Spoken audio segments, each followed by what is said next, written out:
Revenir à la question d'aujourd'hui, Jean-Pierre, qui est chrétien aujourd'hui? D'où vient le thème que nous avons pour aujourd'hui? Eh bien, Gaston, je ne sais pas si tu connais la revue RND, cette revue qu'on retrouve là particulièrement, je pense, dans toutes les caisses populaires du Québec. Eh bien, dans l'édition du mois de mars de l'année dernière, c'était justement le thème qui était abordé et qui était développé dans cette revue. Le thème, donc, qui est chrétien aujourd'hui? Il faut dire que la revue RND a souvent de très bons thèmes, répond souvent à de très, très bonnes questions. Et je pense que cette question, elle était très pertinente. Il faut vraiment se poser honnêtement cette question dans notre société post-chrétienne. Est-ce que tu crois que la revue répondait à cette question d'une manière véridique et objective? Bien, à mon sens, pas vraiment, parce que comme c'est une revue religieuse, en réalité, il fallait s'attendre à ce que la réponse donnée trouve ses racines beaucoup plus dans la tradition religieuse que dans la révélation biblique. Mais quand même, quelques affirmations de la revue démontrent clairement que la conception du christianisme prônée par les auteurs, qui représentent, je pense, la majorité des penseurs du christianisme religieux de notre société, eh bien, les réponses qu'ils donnent, je pense, laissent sous-entendre que c'est un christianisme qui n'est pas vraiment exact avec la révélation biblique. Par exemple, dans le début, dans la première page, on retrouve d'emblée ici le grand titre qui dit « Une question qui fait mal ». Une question qui fait mal. Ça fait quand même un peu spécial, une telle affirmation. C'est assez étonnant venant d'une religion qui, pendant des années, a affirmé avoir le monopole de la vérité, puisqu'on disait « hors de l'Église, point de salut ». Quelques années plus tard, cette même religion fait une revue et dit « ben là, si on se demande qui est chrétien, c'est une question qui nous fait mal ». Ben, je pense que si on dit ça, c'est parce qu'on prévoit que la réponse est assez évidente. À la page 1, toujours de cette même revue, l'expression « ceux qui essaient d'être chrétiens ». On voit ça ici dans un petit carré, « ceux qui essaient d'être chrétiens ». Alors cette expression trahit encore une fois une méconnaissance totale du vrai christianisme. Une telle expression laisse supposer qu'on peut devenir chrétien à force d'efforts, ce qui est tout à fait opposé à la révélation biblique qui affirme qu'on devient chrétien uniquement sur la base de la grâce de Dieu et non sur nos propres œuvres. Et ça, j'aimerais que justement on puisse lire un texte qui est très clair là-dessus. Bien sûr, cette vérité, elle est à travers toutes les Écritures. Mais par exemple, il y a un texte noir sur blanc qui le définit. Dans l'Épître aux Éphésiens, l'Épître de Paul aux Éphésiens, au chapitre 2, les versets 8 et 9, on lit ceci. « Car c'est par la grâce que vous êtes sauvés, par le moyen de la foi, et cela ne vient pas de vous. C'est le don de Dieu. Ce n'est point par les œuvres, afin que personne ne se glorifie. » Alors, c'est très clair, et cette affirmation biblique est très, très claire. En réalité, c'est pas par nos œuvres. On peut pas essayer de devenir chrétien en faisant des efforts. La Bible dit que c'est pas comme ça qu'on devient chrétien. Alors, lorsqu'on affirme cela dans la revue, je vois qu'on est sur une fausse piste. On va développer un aspect religieux du christianisme qui va encore fausser la vérité. Une autre affirmation révélatrice de l'article, par exemple, c'est entre autres, on dit « on ne se presse pas aux portes pour proclamer qu'on est chrétien ». On dit ça dans l'article. Bien, du point de vue biblique, si on ne se presse pas aux portes pour proclamer qu'on est chrétien, c'est tout simplement parce qu'on n'est pas chrétien du tout. Quand on est chrétien, on veut le dire. On ne peut pas garder ça pour nous. D'ailleurs, le Seigneur Jésus a été assez catégorique à cet effet. Dans l'Évangile selon Matthieu, au chapitre 10, entre autres, il a déclaré ceci, et ça c'est étonnant justement. Il a dit « C'est pourquoi quiconque se déclarera publiquement pour moi, je me déclarerai moi aussi pour lui devant mon Père qui est dans les cieux. Mais quiconque me reniera devant les hommes, je le renierai aussi devant mon Père qui est dans les cieux. » Ce sont les paroles même du Seigneur Jésus-Christ. Il dit, celui qui me reniera devant les hommes, je le renierai devant mon Père. Donc le Seigneur s'attend à ce que ceux qui se réclament de lui puissent ouvertement le dire, ne pas garder ça pour eux, justement se presser aux portes pour le dire. Il y a plusieurs autres affirmations de ce genre dans l'article qui démontrent, hors de tout doute, qu'on ne peut pas s'attendre à une bonne réponse à cette bonne question dans cette revue. Donc, Jean-Pierre, à la question qui est chrétien aujourd'hui, la revue RND ne donne pas vraiment la bonne réponse. Bien, si on part du point de vue religieux, on pourrait dire oui, qu'elle donne une bonne réponse, mais si on se place vraiment du point de vue biblique, je pense qu'on est obligé de dire non, elle ne donne pas une bonne réponse. J'aimerais juste faire une citation ici de l'article. On dit, on imagine les connaître, c'est-à-dire les critères pour devenir chrétien, mais la tradition risque ici de nous induire en erreur. Spontanément, on se dit que pour appartenir au groupe des chrétiens, il faut y entrer. Or, cela se fait par le baptême. On dira donc qu'un chrétien, c'est un baptisé.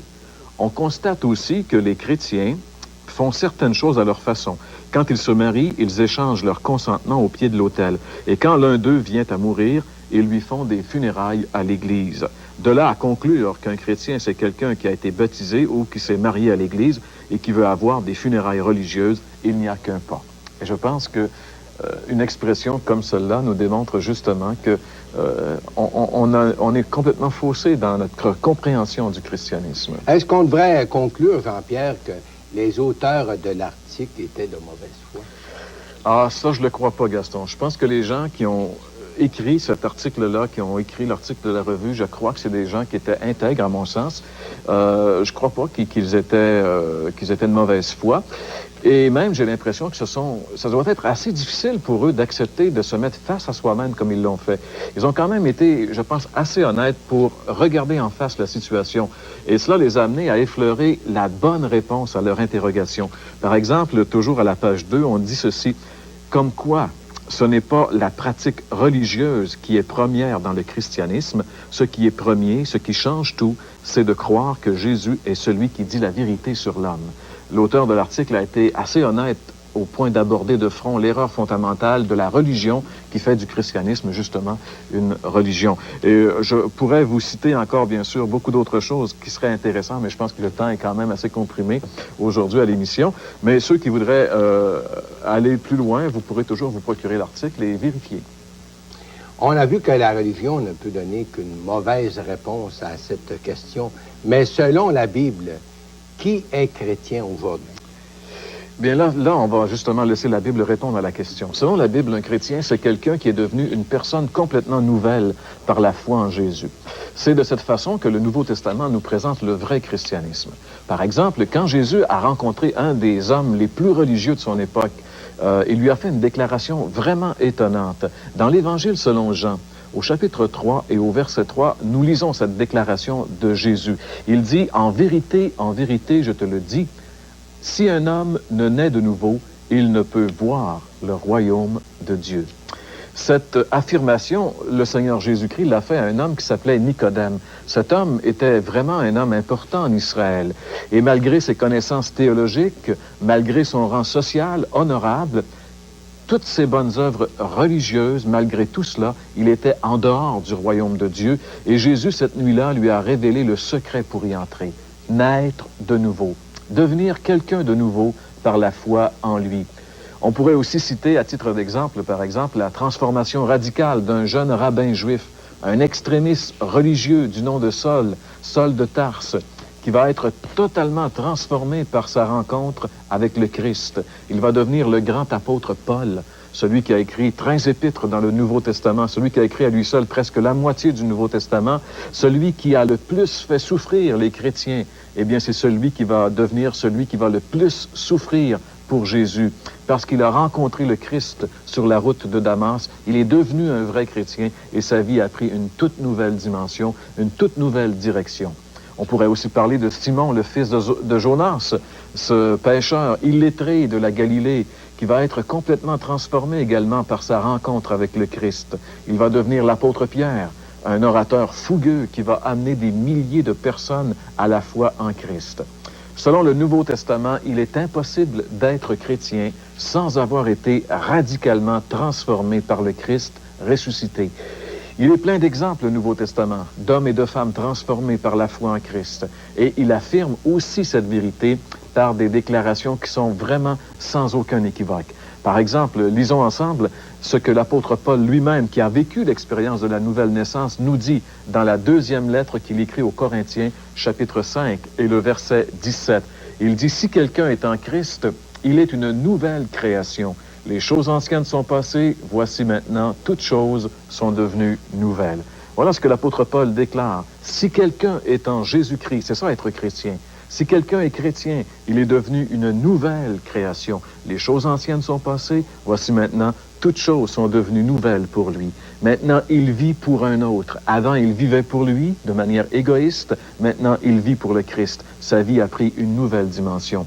Et on pourrait aussi citer un autre passage de l'apôtre Paul qu'il écrit à l'Épître aux Galates, au chapitre 6 et au verset 15, où il dit ceci: « Car ce n'est rien d'être circoncis ou incirconcis. Ce qui est quelque chose, c'est d'être une nouvelle création. » Et on pourrait paraphraser en disant simplement, ce n'est rien que d'être catholique, protestant ou ce que vous voudrez. Ce qui est important, c'est d'être une nouvelle création en Jésus-Christ. C'est ça qui est important. Ce changement-là n'a rien à voir avec une religion extérieure. C'est un changement intérieur, un changement radical du cœur que seul Dieu peut opérer. Dieu seul peut transformer un cœur qui est Dieu, un cœur qui aime le péché, qui aime le mal. Seul Dieu peut changer ce cœur-là qui va se mettre maintenant à aimer Dieu et à détester le mal. Ça, c'est pas de la religion. La religion peut essayer de mettre un vernis sur l'homme, peut changer un peu l'extérieur, mais ne peut jamais changer l'intérieur. Et aussi longtemps que l'intérieur n'est pas changé, aucune religion pourra faire un homme nouveau. Dans l'Épître aux Hébreux, justement, au chapitre 10, on lit cette grande vérité dans les versets 16 à 18. Il dit, parlant justement de la nouvelle alliance, l'alliance que Jésus a conclue en son sang à la croix, lorsqu'il la compare avec l'ancienne alliance du Sinaï, l'alliance de la loi. Voici ce que l'auteur des Hébreux dit. « Voici l'alliance que je ferai avec eux après ces jours-là, dit le Seigneur. Je mettrai mes lois dans leur cœur, je les écrirai dans leur esprit. » Et il ajoute, « Et je ne me souviendrai plus de leurs péchés ni de leurs iniquités. » Il dit, « Je mettrai mes lois dans leur cœur. » Voilà la grande transformation que Jésus fait lorsque quelqu'un vient à lui. Il change son cœur. Cette transformation, même si elle est intérieure, bien sûr, a une répercussion sur la façon de vivre de tous les jours. Une vraie conversion est perceptible de manière très évidente. Un vrai chrétien, c'est quelqu'un qui est différent des autres. On avait dit d'un fermier, justement, un fermier bourru qui s'était converti et qui était devenu chrétien, que même ses vaches avaient réalisé qu'il était devenu chrétien. Le grand missionnaire Hudson Taylor disait, « Si votre père, votre mère, vos sœurs, vos frères, si même le chat et le chien de la maison ne sont pas contents que vous soyez devenu chrétien, vous devriez vous interroger pour savoir si vous êtes vraiment devenu chrétien. » Il y a peut-être un peu d'exagération, mais quand même, il faut qu'il y ait un changement évident. Oui, mes amis, c'est cela, être chrétien. C'est avoir été totalement transformé par la puissance du Seigneur Jésus-Christ ressuscité. Jean-Pierre, est-ce qu'on peut dire que quelqu'un qui n'a pas expérimenté un tel changement n'est pas chrétien? Absolument, absolument, Gaston. Et cela est tellement sérieux, car beaucoup de personnes croient être chrétiens sur la base fausse de la religion, parce qu'ils ont été baptisés, ils ont été confirmés, ils se sont mariés à l'Église, et qu'ils espèrent avoir justement des funérailles à l'Église, comme on l'a vu dans l'article. Ils pensent que ça fait d'eux des chrétiens. Mais jamais la Bible dit que ça fait des chrétiens. Jésus a dit à Nicodème, si un homme ne naît de nouveau, il ne peut entrer dans le royaume de Dieu. Si tu n'as pas été radicalement transformé par le Seigneur Jésus-Christ, tu n'es pas chrétien. C'est pas moi qui le dis, c'est la Bible. Si parmi ceux qui nous écoutent aujourd'hui, quelqu'un voulait devenir vraiment chrétien, là, par le Seigneur Jésus, il aimerait cette transformation. Qu'est-ce qu'il devrait faire? Gaston, j'espère que non seulement quelques-uns, mais que tous ceux qui nous écoutent aujourd'hui veulent devenir de vrais chrétiens, être transformés par la puissance du Seigneur Jésus-Christ. Pour cela, il faut premièrement reconnaître que nous sommes pécheurs. C'est là que ça commence. La Bible dit tous ont péché et sont privés de la gloire de Dieu. Nous sommes tous pécheurs, nous sommes tous privés d'un Dieu juste et saint. Deuxièmement, on doit, par la repentance, on doit se détourner de notre péché et croire en l'amour de Dieu manifesté pour nous à la croix. Jésus est mort il y a 2000 ans sur la croix portant nos péchés. La Bible dit qu'il nous a tellement aimés qu'il a pris notre place de coupable. Et enfin, on doit l'inviter dans notre cœur comme notre Sauveur et notre Seigneur et le recevoir et lui donner notre vie. On peut faire ça dans une simple prière, disant simplement ceci. Seigneur Jésus, je reconnais que je suis un pécheur. C'est mes péchés qui t'ont fait souffrir et mourir sur cette croix. Je t'invite maintenant à venir comme mon sauveur personnel. Je te donne ma vie. Change-moi. Fais avec moi ce que tu veux. Si tu fais cette prière sincèrement, Jésus va venir transformer ta vie et tu seras un vrai chrétien.